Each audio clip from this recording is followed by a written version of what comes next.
Izuku swallowed as he stared up at the mansion. He and Tsuyu standing in the shadows of an alley as they scoped out the location. Finals were not to come until the end of the month.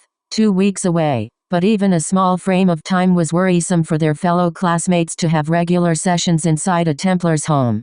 They had discussed the situation with Aizawa who, in turn, brought the situation to the mentor. They had all agreed that leaving the sessions to themselves posed several small risks that, when added together, were too uncomfortable to ignore. As such, Izuku and Tsuyu had been given leave from their training on the 6 total days when the study sessions would occur in order to supervise and run interference if need be. That's the biggest house I've ever seen. Ribbit. Tsuyu commented. I'm not looking forward to when we have to infiltrate it. I mean, aren't we doing that now? Izuku questioned, hoping to ignore her true meaning. We were invited this time. But we're walking in with ulterior motives. Izuku worried at his lip. The lack of weight on his forearms just another notch on the list of things he didn't like about this situation. Ever since the internships, his hidden blades had become an attachment, a simultaneous comfort and curse, a reminder of both his purpose and its cost. Not having them now made him feel naked, defenseless, and his long-sleeved t-shirt that read dress pants felt distinctly out of place. Can we go over our strategy one more time? Tsu. Opposite ends of the table. Ribbit. The frog girl listed. Do not accept any offers of food or drink and keep an eye on those who do. Offer help to the students around us while listening to any philosophical conversation that comes up. Ribbit. You will cover quirk and hero law and I will help with the sciences. Did I miss anything?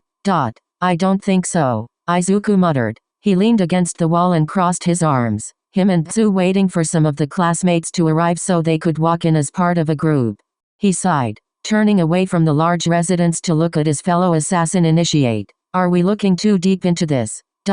Tsuyu's facial expression didn't really change, but Izuku could sense that she frowned.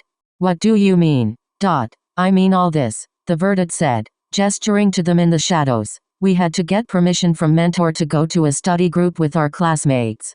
I know we suspect Momo. Tsuyu gave him a sideways look. Yaoi Orozu of being a Templar. I know we know her parents are and I know she was the one to suggest the study group. But have we considered the possibility that she just wants to help as the class representative? That's what they all claim to do, Izuku, she said. Quote-unquote helping is all the self-righteous ones claim to want to do. Ribbit. The Templars. The ones who think they're altruistic, anyway, and not the ones who are honest with themselves, really believe the only path to peace is by forcing everyone to bow.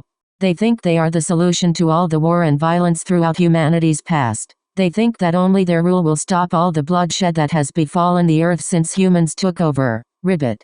But they're only deluding themselves. Tsuyu shook her head with a sigh. Izuku, they think they're in the right and that the ends justify the means. They think that only by their hand can humanity learn to get along. Ribbit. But can we? Izuku asked. Is it possible for humanity to ever get along? You're edging into dangerous thought, Izuku. Tsuyu warned. Izuku pinched the bridge of his nose, grimacing. Have we fought for so long that we think absolutely everything that any even suspected Templar does is evil?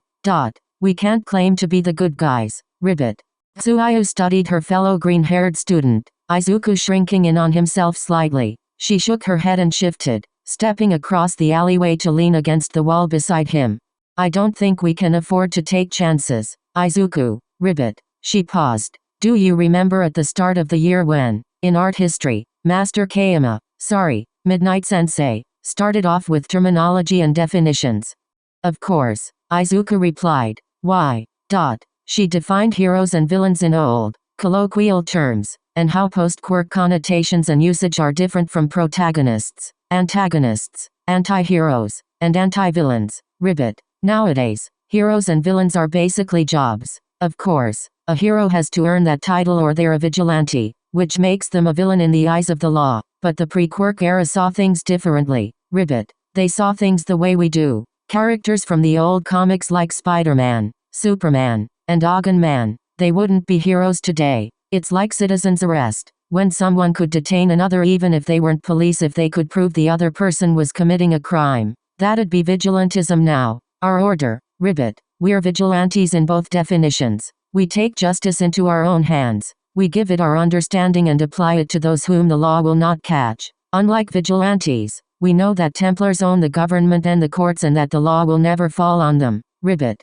So, what? Izuku questioned. Does that mean we have to live our whole lives assuming that every act of a possible Templar is an attempt to spread their influence and dominate the world? That every step they take is planned and every breath they breathe is rhetoric. Either we're wrong or we're ready. Tsuyu shrugged. We can't take chances with these people. Ribbit. The European Brotherhoods took a chance with Adolf Hitler. The Italian Brotherhood took a chance with Benito Mussolini. And we failed to assassinate Hirohito Showa.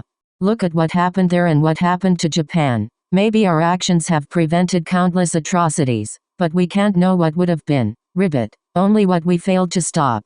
Just because we think Yaoi Orozu is a good person does not mean she is or that she will be her whole life. Ribbit. Especially with the Templars' influence. Tsuyu closed her eyes and sighed. I'm sorry, Izuku, but the world isn't fair. We're evil to them and vice versa. But that's not true. Nothing is true. We aren't hero and villain, but protagonist and antagonist. Neither good, neither evil. We just are. Ribbit. Fighting for what we think is right. I'm sorry, the male student uttered with a shake of his head. I know you grew up in the life, Tsu, but I just can't wrap my head around it quite yet. I grew up thinking the world was just heroes and villains and civilians. You know, that there were those who were inclined to violence and those who stopped it. Everything is blurred now and I can't see Yaoi Orozu as a bad guy, even if she is a Templar. She's a friend. Tsu. She's a future target. Ribbit. Tsuyu grunted. The way of the Templars is addictive. Once one gets a taste of power and freedom without consequence. Ribbit. It's like a drug to which the only cure is our blade. I'm sorry, Izuku, but the world isn't sunshine, rainbows, and happy endings. It's a constant battle for power over the masses and we keep the common folk from getting involved. When we fail, the Templars fight each other and the people suffer. That is why we fight. Ribbit. And if we have to kill those who call us friends for the sake of the innocent, then that's what we'll do. I just wish it didn't have to be that way. We can wish all we want. Ribbit. But that doesn't change the world. All we can do is the dirty work that needs to be done. The pair stood in silence for a minute, both reflecting on the words of the other. Izuku knew not every innocent was a good person. He'd learned that lesson far too young, but Momo was a fellow hero student. He'd worked alongside her in so many instances and knew her to be an honest and hard-working girl. His hands curled into fists. Assassins killed and heroes saved. So why did the ones slated to be killed have to be the ones he wanted to save? Why couldn't he do both? There, Tsu whispered, her hand on his shoulder breaking Izuku from his dreary thoughts. Her other hand pointed down the street, the sound of talking reaching them. 4 of their classmates moved toward them, the pink-skinned Mina heckling Kaminari and Jiro over something while Kirishima laughed beside her. Come on. Tsuyu jumped, latching onto a windowsill several levels above them. Izuku rolled his eyes as her show of power and took a running start at the building, using his own climbing skills to try to catch up with her. He looked up, trying to find his next handhold, only to blush fiercely. Tsuyu was dressed in her UA uniform because they had not gone home. He'd worn his t-shirt underneath just in case, but they'd needed to hurry to get permission from Mentor, so neither of them had seemed to consider that Tsuyu was still wearing her skirt when they began their climb. As if sensing his embarrassment, Tsuyu looked down. Izuku. She croaked. Why'd you stop? Ribbit. We need to hurry up and get behind them. Right. Sorry. The boy kept his eyes firmly on the wall as he moved. Tsuyu offering her hand to help pull him onto the rooftop. Focusing on the task at hand and not the color sea foam, he followed Tsuyu back over 2 buildings before the pair slid down the gutter's waterspout and moved to the street, rounding the turn as casually as they could. So, Izuku. Tsuyu began. Are you a pervert? Ribbit. Tsu. Izuku yelped, his face turning a fierce red. That was an accident. Oh. She cocked her head. What are you talking about? And nothing. What's all the yelling about? Mina questioned ahead of them. Oh. Tsu. Midori, come join us. The group of 4 waited as Izuku and Tsuyu hurried forward, Kaminari and Jiro seeming to relax as Mina's attention was diverted. The girl practically licked her lips as the green-haired students joined their midst. I didn't know you two were so close as to walk together. We both live that way. Izuku stuttered, using a thumb to point the way he and Tsuyu had come. We ran into each other on the way over and figured we might as well walk together since we were going to the same place. So, what was the yelling about? Mina pushed. Something about an accident. Tripped. Izuku lied. Tsu was heckling me about it. Jiro gave Izuku a look but didn't say anything while Mina leaned forward, a hand on her chin. She grinned. That's all there is to it? Midori, you player. What? Oh, you know, Midori, you know. I really don't. The group arrived at the manor's gate, a group consisting of Ochako, Ida, Pony, Shinso, and a number of other 1A and 1B students approaching from the other side. They waved, merging, as those from humbler upbringings goggled at the size of the Yaoi Orozu residence. This place is huge. Toru commented in a sleeveless shirt, her bracelets showing the waving of her arms. I knew Yaomamo had cash, but that's some serious cash. Damn, son. Takage cursed. Ibara never mentioned her cousins were packin'. I would not say such wealth is a blessing, Tokoyami commented. The things that glitter attract the worst of the dark. I am sure both Yaoi Orozu and Ibara are aware of this. What do you mean? Ochako asked. Well, Momo Yaoi Orozu is the eldest daughter of the Yaoi Orozu Group, a conglomerate company that has existed since shortly after the dawn of quirks, the bird-headed boy began. Though not as watched, the Yaoi Orozu family is still on the level of celebrities. They rose to such prominence when the last head, Kan Yaoi Orozu, went on television for a series of political ads and promotions that earned Natsubaru the position of prime minister some 30-odd years past. Until the end of Natsubaru's tenure, there were rumors and skepticism about a number of deals given to the Yaoi Orozu group from the Diet until both heads retired a decade later. Ultimately, nearly 15 years ago, both Kan Yaoi Orozu and his wife were stabbed to death in their home. Some believe political assassination, others robbery gone wrong, but it remains an unsolved case. Since then, the Yaoi Orozu family has been wary of how they appear in the media's eye, considering the harassment many individuals of such fame receive from the public for this coverage. That would explain why our classmate seemed almost naive when we all first met and why none of us had seen her in the media's limelight before. Man, Mina sighed. I thought being rich would be all sunshine and rainbows and stuff. I guess even the folks with money have their own problems. We're talking about a guy who lost his life, Kaminari muttered. I think that's a little more than a simple rich person problem, you know. We mustn't get caught up in dissecting socio-economic differences amongst ourselves. Ida insisted, his hand chopping the air. All of us will be partaking in the same exams come finals and we are here to study, so we must focus our energy properly. Then let's go in. Setsuna cheered, detaching her hand and pressing the button on the post beside the gate. A speaker next to it crackled to life. Everyone, you're here. Momo's voice said through the speaker. Please, come in. I have everything prepared in the second foyer. The second foyer, Ochako mouthed to the others. The gates clicked and swung inward of their own accord. Ne'er a squeak from the well-oiled hinges. My family doesn't even have a first foyer, Sero chuckled. Makes you wonder why Yaoi Orozu wants to go into a dangerous profession like hero work. Well, Tsu muttered, into the belly of the beast. Ribbit. A group looked over the schematics and information Nekoi had managed to find about the Shihaseke. Everything spread across the circular table between them. It held everything they knew. Photos, bios, quirk theories, maps, and most importantly what they were up to. Around the table sat Keeper, Nekoi, Akaguro, Himiko, Aizawa, and Ganma Asu. The 6 assassins frowned at each other as their eyes came to rest on the one picture that unnerved them the most in the center of the information web. The image was shaky, depicting a pale, white-haired girl with a small horn on the side of her forehead and tears in her eyes. The picture showed her with her face down, following the one known as Kai Chisaki after her escape attempt from the week prior. It has been the first, and only, sighting of the child in the Shihaseke's custody since their information network had caught wind of rumors of her existence months ago. Then, they had been concerned but not certain. Now they knew for a fact. Beside her picture was a page of nothing but question marks. Name, age, quirk. The Brotherhood had managed to get nothing on who she was or where she came from. No child fitting her description had gone missing in the past 10 years, nor was there any record of such a child being born. For all intents and purposes, the picture they had was the only proof of this child to the outside world. This, Keeper muttered, is fucked up. In case you haven't noticed, Keeper, we deal in nothing but fucked up. Akaguro grunted. We don't live in a kind world.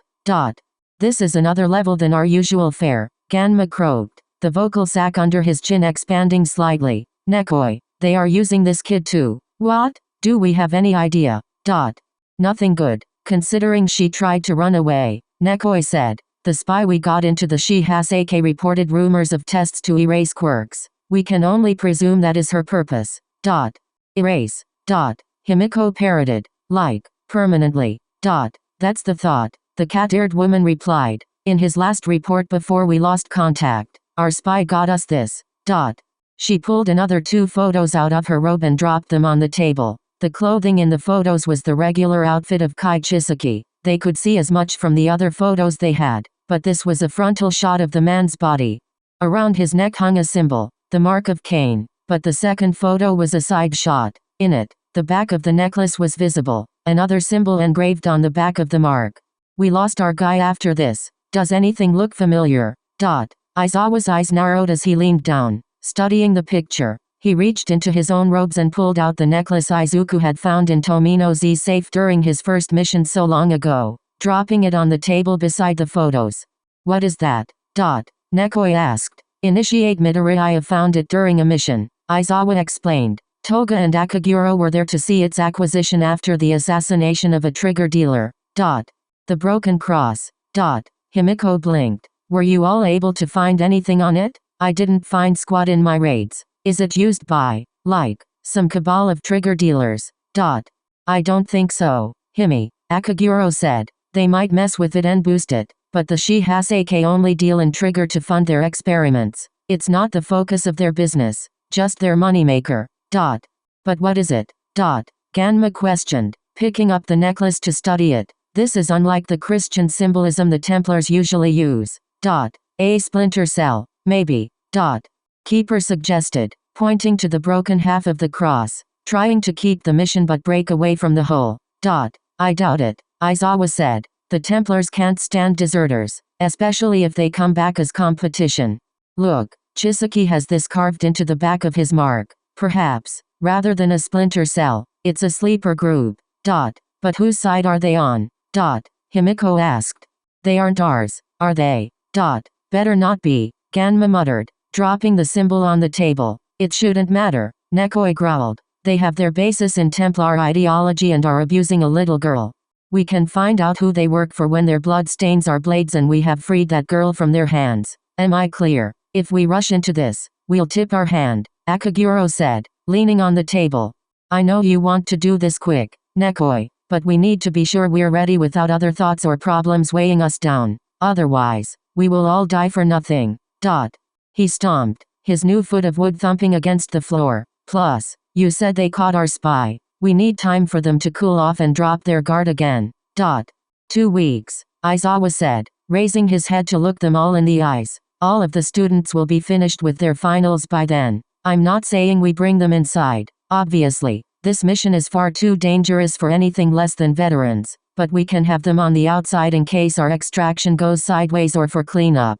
This will be a large-scale operation and we need to put a lot of ducks in line to pull this off without everything going wrong.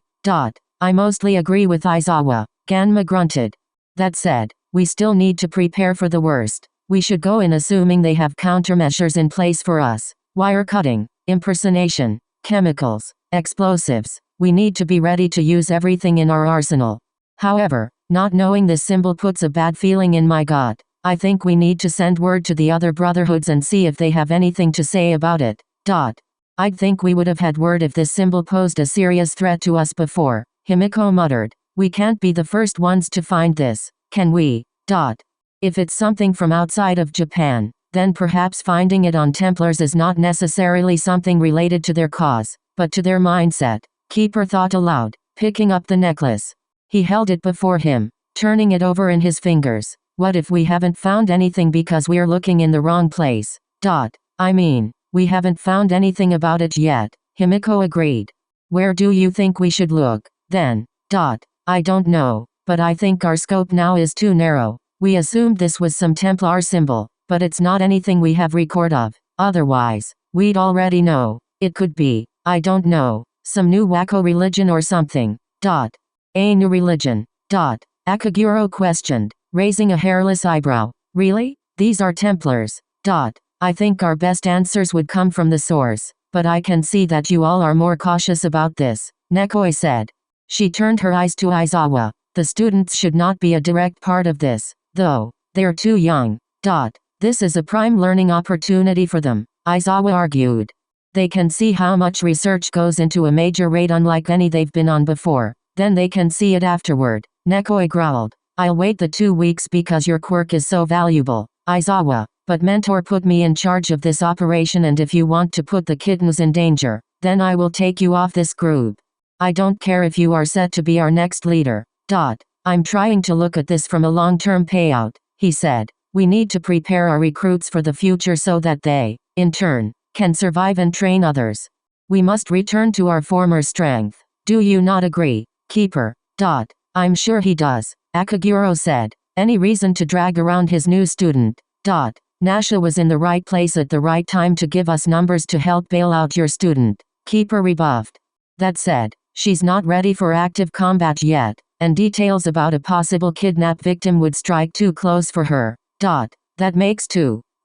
I'm with Kittikut, Himiko put in, earning a glare from Nekoi but getting them back on track. I like Midoriya, Asu, and the others I've met just fine, but they aren't ready to see anything like this. I disagree, but I still do not want the tadpoles involved, Ganma croaked. Were we to take my eldest or any of the others raised in this life with us, I have no doubt they would follow orders without fail, but I feel this mission requires a level of experience they do not yet have. It's too risky and a little girl's life hangs in the balance. Should we fail, the tadpoles would blame themselves. They would never recover. Failure is not an option, Nekoi muttered. But it's always a possibility, Akaguro rebuffed with a frown. The Catwoman turned her glare on him. Look, this symbol might have some surprises we aren't ready to deal with until we know what it means. If it turns out to be nothing, I'll let you kick my ass across the training room in front of everybody. But do you really want to take the chance that it means nothing? What if that girl dies because you were too hasty again? Nekoi froze, her cat-like eyes narrowing. That was a low blow, Akaguro. Nothing is beneath us for the sake of life and free will, Nekoi. Compared to murder, my words are nothing. Fine, Nekoi spat. We move out in 2 weeks. As soon as Aizawa's free, whether you have info on that symbol or not. We know that little girl's getting tortured and experimented on, and I won't leave her there now that we know she's real. Am I clear? Sure are, Akaguro grinned. Come on, Himi. I'm still getting used to this new foot and need a sparring partner. Right behind you, master. Himiko grinned, the two exiting through the door. Keeper turned, meeting Aizawa and Ganma's eyes. They caught on to his silent plea, taking their own leave without a word. Nekoi slumped as they left, leaving her and Keeper alone. He pulled over a couple chairs, allowing her to sit down and lean back. She stared at the ceiling. I really am too hasty, aren't I? She asked. It's not all bad, Keeper said. If you were any slower, we wouldn't ever gotten Midoriya into the Brotherhood. Yeah, but, she sighed, raising an arm to cover her eyes. Why does Akaguro have to be such an ass? He knows. We all know, Sarah, Keeper muttered, setting a calming hand on her shoulder. Akaguro Shoulder brought it up to get his point across. This isn't like then. Like I told you before. We weren't entirely sure the kid was real. Then, Nekoi interrupted. Now, she's tried to escape. We need to get her out. She sighed. I have to get her out. For whom? Keeper questioned. For her? For you? Or for him? Nekoi didn't respond. I still don't get why transformation and mutation quirks are regulated differently, Kirishima complained, one hand in his hair while the other held his pencil. His eyes were closed, his mouth in that pained grimace that indicated the start of a headache, and it seemed the anti-headache candles Momo had burning weren't doing much to help. They simply gave the air the light taste of lavender and chamomile. It just doesn't seem fair, man. Why can't transformation quirks be used in jobs like construction without a license when mutations can? It's about the activation, Izuku explained from across the table. Mutation-style quirks are always active because they're a permanent change on the body. Tsu, for instance, can't just stop having a long tongue or being able to jump long distances. Because her base form is her quirk, it fundamentally can't be regulated. Transformation-style quirks, however, essentially have on-off switches, and therefore have to be activated. As a result, they fall into the purview of the quirk laws of 62, which states, Izuku pointed to a spot on the page before the redhead, Kirishima sighing as he leaned forward to read it aloud. Any ability consciously activated cannot be utilized by the user without prior licensing or acknowledgement by the affected parties in any instance where others beyond their person will be affected, immediately or afterward. But that's legalese. Man, I don't get that. I means that anyone with an activation power, meaning emitter and transformations, can't use their powers to affect people or the environment without permission. That includes things like construction but exclude testing. Apparently, some of the first buildings made by people with quirks were not structurally sound because of unknown time limits, causing them to collapse after certain points such as the user's deaths. Mutation-style quirks are both unconscious and don't change the laws of physics, so buildings that they made are still structurally sound in the conventional sense. I still don't get it. How about this? You can use your quirk, hardening at any time because it only affects you, but you can't punch someone else or a wall, because then it's not just you. Legally, using your power to put up a wall with it is the same. How's that? I guess that makes sense. Kinda. Kaminari grumbled, translating Izuku's explanation into his own shorthand in his notes. Tetsu, Mina, Shinso, Awas, and Hirairin all nodded along. How do you remember all this stuff? Awas questioned. Well, when I thought I was quirkless, I was always hoping to develop something. Izuku chuckled, rubbing the back of his head. I studied all the laws so I'd be ready for any sort of power. It just turned out that what I could do was so minor. I thought everybody saw the world the same way I did. Because I wasn't aware of it, my quirk was always half on, I guess. What is your quirk classification? Shinso asked, thankful for a way to get out of the legal jargon they'd come to the verdict for help studying, at least for a few minutes. Shinso especially needed it since he missed the first parts of the semester and this was his intellectual boot camp to follow Aizawa's physical one, but that didn't mean he would turn down a short breather. Legally, it's classified as an internal emitter, Izuku answered, an activation power that changes my perception and senses but not my body. Colloquially, however, doctors call powers like mine minor paramecia. Satsuna's gonna love that, Tetsu commented. Yeah. I thought she'd like the reference. They call it that since my quirk doesn't really fit into any other class, so it's outside the norm. It has an on-off switch, but is as harmless to others as being able to, I don't know, smell colors, or something. I can use it freely without affecting anyone or anything else, so it doesn't fall into the normal emitter laws. Dude, you've got your own loophole. Kirishima commented. Yeah. At the cost of having to work my body to the edge just to keep up with you all. Izuku chuckled.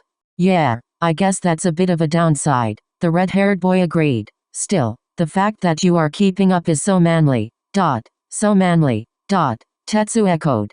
It's like your quirk blurs the line between mutation and emitter. So are there quirks that blur the line between emitter and transformation? I can explain this, Rin offered in his accented Japanese, the Chinese native using his quirk. Scales as an example. My quirk changes my body, and I can then control the scales freely. When disconnected, they are no longer part of me. Izuku breathed a sigh of relief and looked around the room. Tsuaya was on the other side, pointing to diagrams he couldn't see for the sake of Ochako, Aoyama, and Sero. Momo sat in the middle of the table closer to him, listing mathematical principles for swirly-eyed 1B students. Trying to translate Ida's overly detailed explanation and apparently only doing so halfway, while on her other side was Pony doing English lessons for those whom the so-called worldwide language of business was more akin to ancient Egyptian hieroglyphics.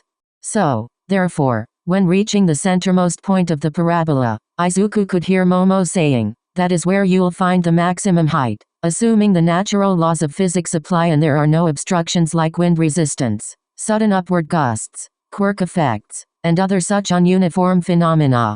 That is exactly what I meant when I informed you of the result of reaching the pinnacle altitude of any desired flight, Ida said. Why does the English A have so many sounds? Sato complained, his head in his hands. At least we have only one alphabet. Pony shrugged, repeating herself in English. My brother Jonathan tried to learn Hebrew once. It is read backward with no vowels. Very confusing. Took him 3 years to do it, even with Mama Sam's help. Man, I feel sorry for those guys, Mina commented as Setsuna leaned back in her chair. Her fingers each detached and started floating around her head, bending and straightening to mirror the wing movements of birds in flight. Can we take a break? Sarah whined, his head thunking against the table. We've been at this for 2 hours already and I can't feel my brain. Do you usually feel your brain? Shoji questioned. Perhaps it is time for a short break, Momo said, accepting a cup of tea from a servant. Several others accepted the tea, though both Izuku and Tsuyu turned it down. Izuku activated his eagle vision for a moment, but there didn't seem to be anything in the tea, even if those offering it shone red. Not that he expected poison or anything, but it made him feel better. This flavor. Pony blinked. Gold Tips Imperial. Indeed. Momo nodded, clapping. It was recommended to my mother recently and has become a family favorite. When we can find it, anyway. It can be difficult to get since it's imported. I'm surprised you recognize it, Pony. My grandfather loves it, the blonde explained. She reached forward to the tray the servants had set on the table, grabbing several sugar cubes that she dropped in her cup. One stayed out, the American throwing that one directly into her mouth. He drinks his straight, no milk or sugar, probably because he grew up in New York. Northerners have no sweet tooth. I just watched you put 5 cubes of sugar in that small cup, Kaminari commented. How much sugar do you need to satisfy your sweet tooth? I do not get the question. Tea is supposed to be sweet. She ate another sugar cube raw. Americans are weird. Hey, Kirishima began. We've spent all this time talking about our academics, but does anyone know anything about our practicals? I have made a number of inquiries, Ida said, accepting his own cup of tea. My older brother said his practical finals differed each term, but that he could not confirm if the exams remained standard for each grade. So, what did he do? Sarah asked. His 6 finals included, in order, robots, obstacle courses, rescue simulations, cooperation, infiltration, and finally battle against teachers. So all we have to worry about is robots. Kirishima questioned. Thank God. I was worried it'd be something terrible. Speak for yourself. Toru said, waving her arms. You might be able to take out a 0-pointer by yourself, but that'd be insanely hard for me. I'm afraid it seems they change, Izuku commented. Or, if they don't, then Ida's knowledge is outdated. How so? The Speedy Legacy asked. My senpai, the one I interned with, is a 3rd year and she told me her practical finals in her 1st year were about first aid and rescue. That's pretty different than robots. Momo hummed. Ida, your brother graduated how long ago? Around 12 years ago, the boy answered. That'd make him, like, twice your age. Mina gasped. Well, yes, Ida blinked. He recently turned 30. Is that important? I believe the teachers change the tests each year, Momo decided, either to challenge the students or to reflect the needs of the time. Likely both. Or, perhaps, it depends on the examiner's strengths. None of the current teachers would have been teaching at UA a decade ago, save Principal Nizu who took up his position 16 years ago. Then we probably won't be fighting robots, Kaminari commented. What makes you say that? Jiro questioned. Well, if the tests play to our teachers' strengths, then fighting robots isn't there. Neither Aizawa-sensei nor Kan-sensei can affect robots with their quirks. He's right, Shinso nodded. Aizawa-sensei can erase quirks while Kan-sensei can control blood. Robots have neither. The hell? Jiro blinked, punching Kaminari in the arm. I thought you were bad at paying attention. Have you been lying to us? Izuku and Tsuyu allowed the conversation to devolve, content to leave the others arguing about logistics rather than philosophy. Perhaps, like Izuku had said, they had prepared for nothing. Unfortunately for Izuku, he'd been so focused on the tea and the servants, He wasn't as thorough as he should have been. Had he been as skeptical as Tsuyu, his eagle vision would have revealed the cameras hidden in the mantle. What do you think? Kanri asked, his eyes on a monitor depicting a mustached man running across a battlefield, flintlocks in hand. Is there anyone who appears useful? They each have their own strengths, his wife commented, her own screens depicting the students studying in their home. Her fingers danced over a keyboard, adding little notes about whichever students caught her eye. There was a smile on her face, the woman leaning back in her chair as the kids decided to take a break. Midoriya is just as clever as we'd hoped and doesn't seem particularly close to the frog hussy. That's good. How's your end? Simmons Garcia is coming along nicely, the man replied. He is halfway through Charles Lee's genetic memories. Kanri looked over. You are still elated at the news we received, he observed. Of course, darling. Okame smiled, spinning her chair to see her husband. 2 plants had grown from her head, the first the small, white flowers of bird's foot trefoil and the second several yellow chrysanthemums. To think Grandmaster Aaron finally dealt with that traitor. We no longer need to worry about reclaiming that girl alive.